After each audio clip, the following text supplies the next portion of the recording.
Planet Hulk. Hulk viene spedito con l'inganno dagli Illuminati nello spazio, in quanto è considerato da loro come una minaccia troppo grande per il genere umano. La sua destinazione finale prevista è un pianeta lussureggiante, ma privo di forme di vita intelligenti alle quali Hulk possa nuocere. Ma durante il viaggio, i colpi del Golia Verde mandano in avaria la navicella e, contrariamente a quanto programmato all'inizio, essa passa attraverso il grande portale e atterra su Sakaar, un mondo alieno governato da un imperatore schiavista, il Re Rosso. Appena atterrato sul pianeta, Hulk è fortemente indebolito dal passaggio attraverso il grande portale e viene catturato dagli alieni che lo mandano a combattere per l'imperatore nella grande arena. Al gigante di Giada viene impiantato, così come agli altri gladiatori, un disco dell'obbedienza, una particolare apparecchiatura aliena che lo costringe a battersi contro la sua volontà. Infatti, nel caso in cui un prigioniero provasse a ribellarsi, il disco avrebbe rilasciato una terribile scarica elettrica. Dopo aver vinto un incontro, Hulk affronta il Re Rosso con la sua armatura tecnologica in un duello. Hulk viene sfregiato dall'imperatore e da qui in poi assume il soprannome di Sfregio Verde, proprio in riferimento allo sfregio sul suo volto che, di sua spontanea volontà, non intende rimarginare ma assumere come simbolo nella guerra contro il tiranno, il quale viene poi sfregiato a sua volta. Per poco il Golia Verde non uccide il Re Rosso, quando la sua guardia personale, una guerriera ombra di nome Kaiera, blocca la spada di Hulk. Hulk, assieme a un altro alieno insettoide di nome Miek, viene mandato alla Fauce, la scuola più letale per i gladiatori, e viene costretto a lottare contro un mostro di lava e altri alieni.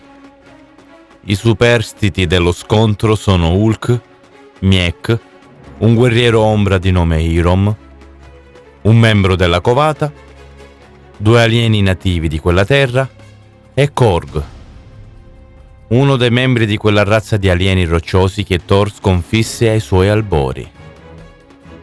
Essi formano una vera e propria squadra di compagni d'armi e in seguito affrontano dei membri condizionati della razza di Korg e delle creature cibernetiche di nome Wilmbelbot. Dopo l'ultimo scontro, i ribelli della Resistenza entrano in azione per aiutare Hulk e chiedergli di guidare la ribellione contro l'imperatore. Durante il successivo combattimento, uno degli alieni nativi di quella terra viene ucciso, dato che gli altri sono sempre più vicini a ottenere la libertà. Il luogotenente del Re Rosso, Kaiera, li fa combattere contro Silver Surf, anch'egli controllato da un disco dell'obbedienza. Durante la battaglia Hulk rompe il disco di Silver Surf, abbattendo l'avversario. Poi, ripresosi, l'alieno argentato libera tutti quanti dai dischi dell'obbedienza e lascia il pianeta dopo aver offerto un passaggio a Golia Verde, il quale, ringraziando, declina l'offerta. In breve tempo Hulk riacquisisce progressivamente i suoi poteri, salva il pianeta che si stava sfaldando in più parti e sconfigge definitivamente il Re Rosso, appoggiato anche dalla sua ex guardia Kaiera, che in precedenza si era ribellata dopo essersi finalmente resa conto di come l'imperatore in realtà fosse solo uno sfruttatore del suo popolo. Hulk, dopo aver riportato pace e serenità all'intero pianeta, viene proclamato imperatore e per la prima volta nella sua vita, anziché cacciato ed escluso, sente attorno a sé calore e affetto, provando una sensazione di felicità e appagamento mai provate prima. Kaiera, inoltre, diviene la sua sposa e poco tempo dopo gli annuncia di essere incinta del suo primo erede. Ma la felicità di Hulk è destinata a essere di breve durata. L'astronave che lo ha condotto su Sakaar aveva un motore ad energia nucleare che, dopo essere stato sabotato da dei reazionari, scoppia dando vita a un'esplosione di proporzioni enormi, tanto potente da uccidere metà della popolazione del pianeta, compresa Kayera e il bimbo che portava in grembo.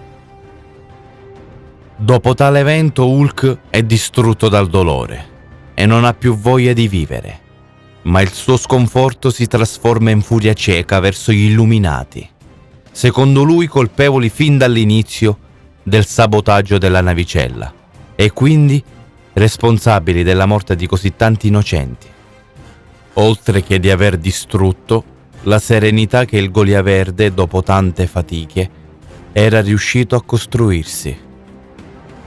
Grazie all'aiuto dei suoi fratelli di guerra, che hanno recuperato l'astronave di pietra del popolo Ombra, Hulk può finalmente partire verso la Terra per vendicarsi degli Illuminati, dando vita ad un assalto mondiale che darà il via a World War Hulk. Ma questa è un'altra storia.